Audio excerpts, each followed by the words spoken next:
Eu estava melhorando rapidamente. Depois de 2 semanas, consegui sair do meu quarto.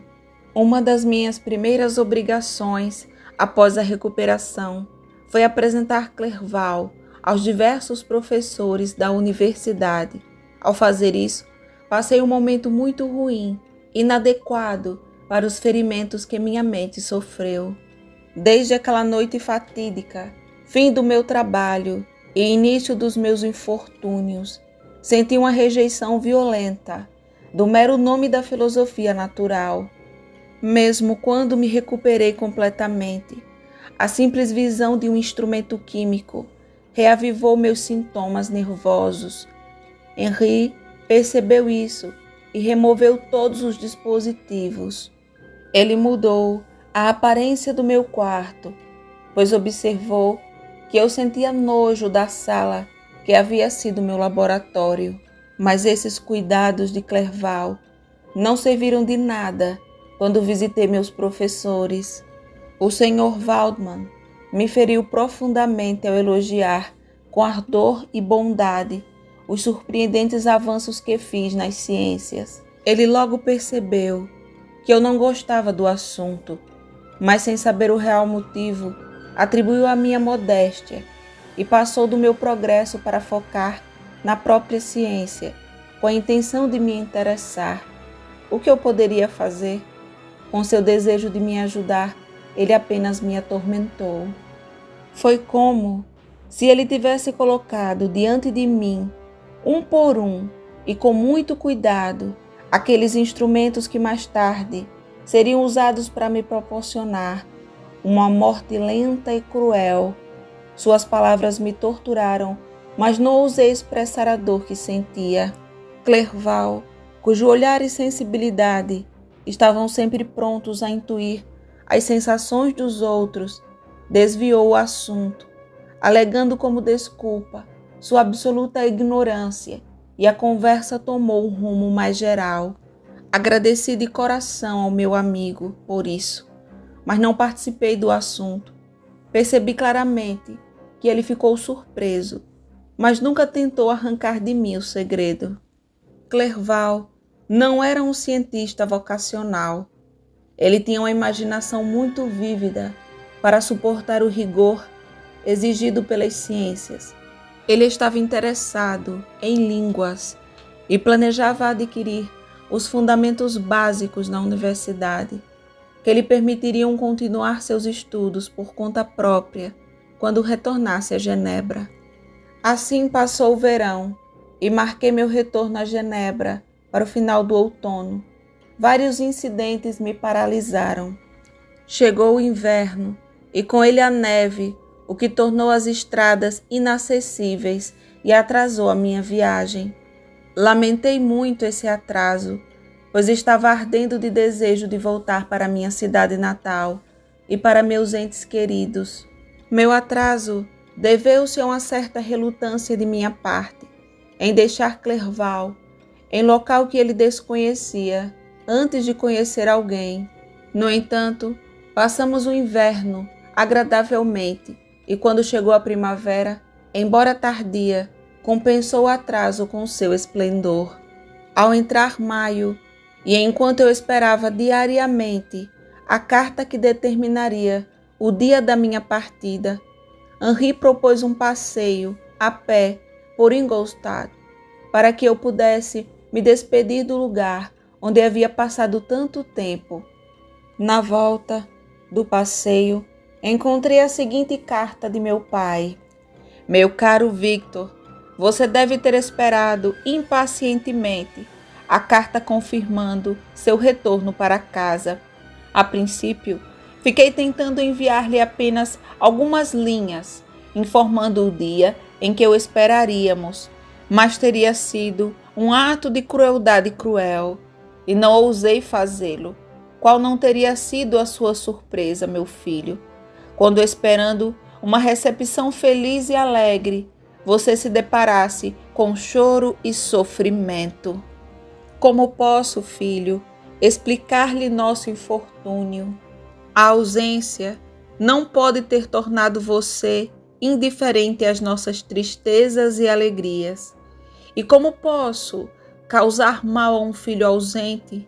Gostaria de prepará-los para as notícias dolorosas, mas sei que é impossível. Sei que seus olhos saltarão as linhas em busca das palavras que revelarão a horrível notícia. William está morto.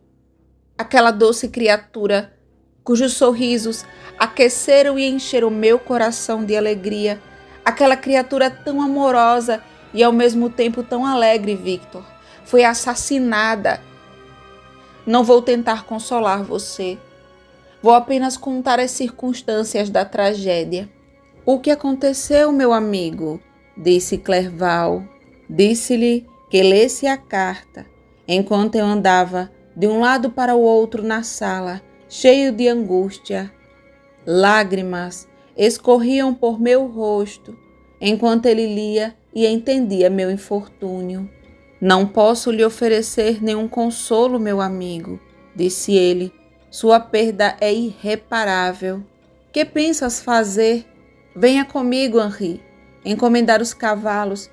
Enquanto caminhávamos, Clerval fazia de tudo para me encorajar, não com as banalidades habituais, mas expressando sua mais profunda amizade. A viagem foi triste. A princípio tive pressa, porque estava impaciente para consolar o meu povo. Mas, quando fui me aproximando da minha cidade natal, diminuí a velocidade.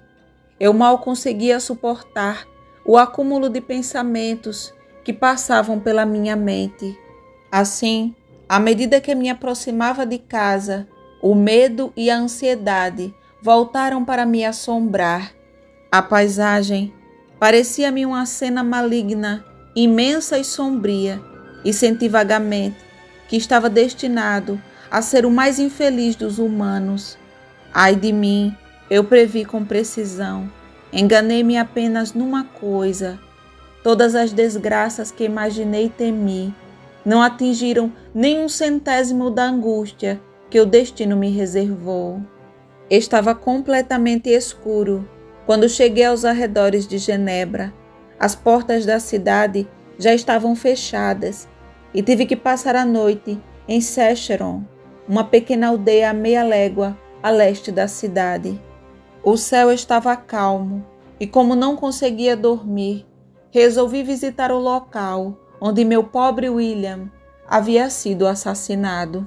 Como não conseguia atravessar a cidade, fui obrigada a atravessar de barco até Plain-Palais, atravessando o lago. Durante a curta viagem, avistei os relâmpagos que no topo do Mont Blanc desenhavam as mais belas figuras.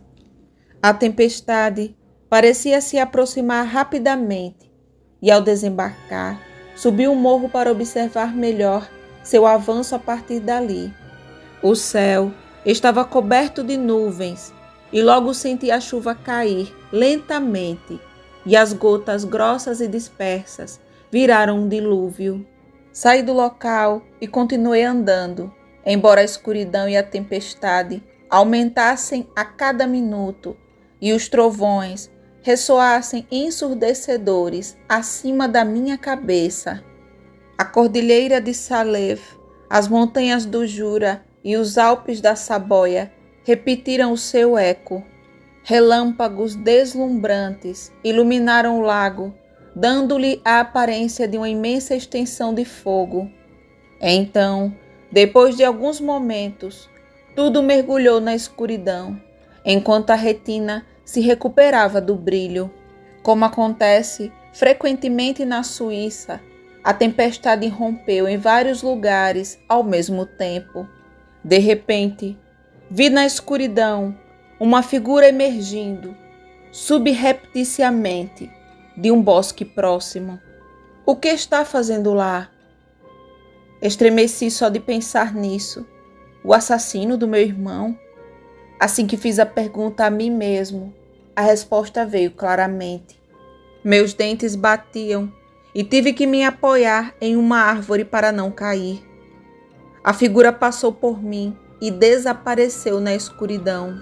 Nada na forma de um ser humano, poderia ter prejudicado uma criança. Ele era o assassino, não havia dúvida. A mera ocorrência da ideia foi uma prova irrefutável. Pensei em seguir aquele demônio, mas teria sido em vão, porque o próximo relâmpago o descobriu, subindo as rochas da encosta íngreme do Monte Saleve, a montanha que limita Plain Palais do sul. Ele rapidamente subiu ao topo e desapareceu. Fiquei imóvel. A tempestade cessou, mas a chuva continuou e tudo ficou envolto em escuridão. Revi os acontecimentos que até agora tentei esquecer, todos os passos que dei até a criação, o fruto das minhas próprias mãos, vivo ao lado da minha cama, sua fuga. Quase 2 anos se passaram, desde a noite em que lhe dei a vida. Este foi seu primeiro crime? Meu Deus! Eu havia lançado uma monstruosidade no mundo, que tinha prazer em causar o mal e o infortúnio. A morte do meu irmão não foi prova disso? Ninguém pode imaginar a angústia que sofri durante o resto da noite, com frio, molhado e ao relento. Mas eu nem percebia o mau tempo. Minha imaginação foi assaltada por cenas de horror e desespero. Considerei este ser com o qual havia afligido a humanidade, este ser dotado de vontade e poder para cometer crimes horrendos, como o que acabou de cometer, com meu próprio vampiro, minha própria alma escapada da sepultura, destinada a destruir tudo. Amanheceu e eu fui em direção à cidade. As portas já estavam abertas e fui para a casa do meu pai. Meu primeiro pensamento foi comunicar o que sabia sobre o assassino e fazer com que ele fosse imediatamente procurado. Mas parei quando refletir sobre o que teria de explicar. Eu o havia encontrado no meio da noite, na beira de uma montanha inacessível, um ser que eu mesmo criei e dotei de vida. Lembrei-me também da febre nervosa que contraí na época de sua criação e que daria um certo ar de delírio a uma história já incrível. Eu sabia muito bem que se alguém tivesse me contado algo semelhante, eu teria tomado isso como produto de sua insanidade. Além disso, as características estranhas da fera tornariam sua captura impossível, desde que eu conseguisse convencer meus parentes a iniciá-la. E qual seria o sentido de persegui-la? Quem poderia apanhar um ser capaz de escalar as encostas do Monte Saleve? Essas reflexões acabaram me convencendo e optei pelo silêncio. Eram cerca de 5 da manhã, quando entrei na casa do meu pai. Disse aos criados para não acordarem minha família e fui à biblioteca esperar o horário em que costumavam acordar. Exceto por uma marca indelével, 6 anos se passaram quase como um sonho. Eu estava no mesmo lugar onde abracei meu pai pela última vez, quando parti para Ingolstadt.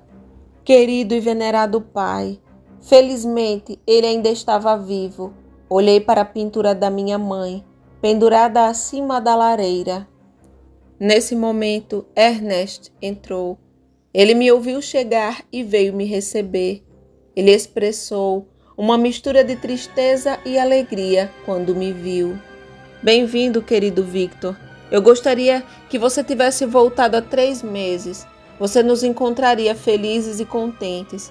Mas agora estamos desolados e temo que sejam lágrimas e não sorrisos que os recebam. Nosso pai sente muito este terrível acontecimento. Parece fazê-lo reviver a dor que sentiu quando nossa mãe morreu. A pobre Elizabeth também está muito angustiada.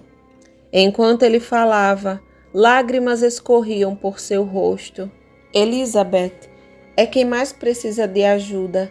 Ela se acusa de causar a morte do meu irmão, e isso a atormenta horrivelmente. Embora agora que descobriram o assassino... O que eles descobriram? Meu Deus, como é possível? Quem poderia ter tentado persegui-lo É impossível. Seria como tentar pegar o vento ou parar uma torrente com uma cana. Não entendo o que você quer dizer, mas doeu a todos nós descobrir. No início, ninguém conseguia acreditar, e mesmo agora, apesar das provas, Elizabeth recusa-se a admitir. É realmente incrível que Justine Moritz, tão doce e carinhosa com todos nós quanto parecia, pudesse de repente fazer algo tão terrível. Justine Moritz? Coitadinha, estão acusando ela? Eles estão errados, é óbvio, ninguém vai acreditar, certo, Ernest? Não a princípio, mas há vários detalhes que nos obrigaram a aceitar os fatos. O seu próprio comportamento é tão desconcertante que acrescenta um peso à evidência que temo não deixar margem para dúvidas. Hoje eles a julgam e você pode se convencer. Ela me contou que na manhã em que encontraram o corpo de William, Justine ficou doente e foi forçada a ficar na cama. Dias depois, uma empregada verificou sem querer a roupa que Justine usava no dia do crime e encontrou num bolso a miniatura da minha mãe, que teria sido o motivo do assassinato. Mostrou imediatamente a outro criado, que sem nos dizer uma palavra, dirigiu-se a um magistrado. Em decorrência do depoimento da empregada, Justine foi presa. Ao ser acusada do crime, a coitada confirmou as suspeitas, em grande parte com sua total confusão e atordoamento. Parecia uma história de estranhas coincidências, mas não conseguiu me convencer. Vocês estão todos errados, eu respondi sério. Eu sei quem é o assassino. Justine, pobre Justine, é inocente. Naquele momento, meu pai entrou. Percebi como a tristeza afetou seu rosto. Apesar de tudo, ele tentou me receber com alegria, e depois de trocarmos nossa triste saudação, eu teria iniciado outro assunto de conversa, que não fosse nessa desgraça, se não fosse Ernest, exclamando: Meu Deus, pai, Victor afirma saber quem assassinou William. Infelizmente, nós também, respondeu meu pai. Eu teria preferido ignorá-lo para sempre, em vez de descobrir tanta maldade e ingratidão em alguém que tanto apreciava. Querido pai, você está errado. Justine é inocente. Se for assim, Deus não permita que ela seja acusada. Hoje ela será julgada e espero de todo o coração que seja absolvida. Essas palavras me acalmaram. Ele estava completamente convencido de que Justine, na verdade, qualquer outro ser humano, era inocente deste crime.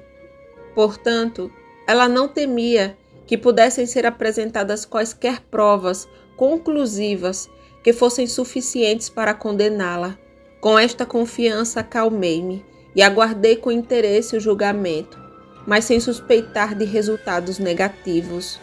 Elizabeth logo se juntou a nós. O tempo produziu grandes mudanças nela, desde a última vez que a vi. Há 6 anos, ela era uma jovem bonita e simpática, que todos amavam.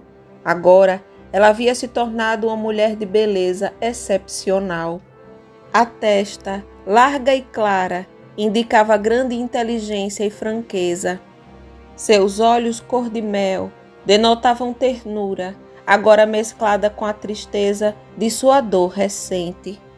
Seu cabelo era castanho avermelhado brilhante, sua pele era clara e sua figura era pequena e graciosa. Ela me cumprimentou com o maior carinho.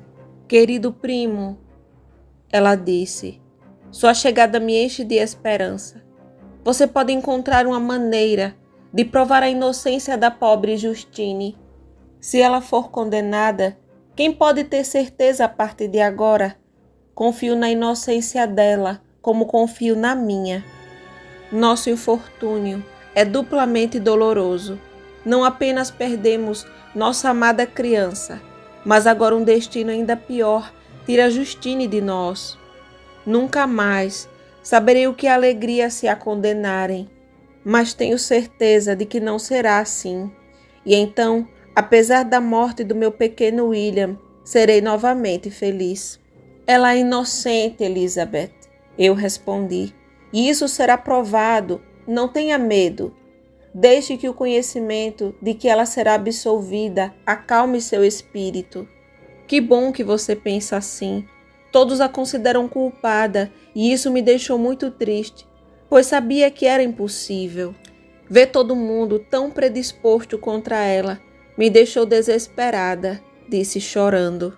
Querida sobrinha, disse meu pai, enxugue suas lágrimas. Se, como você acredita, ela é inocente, confie na justiça de nossos juízes e no interesse com que evitarei menor sombra de parcialidade.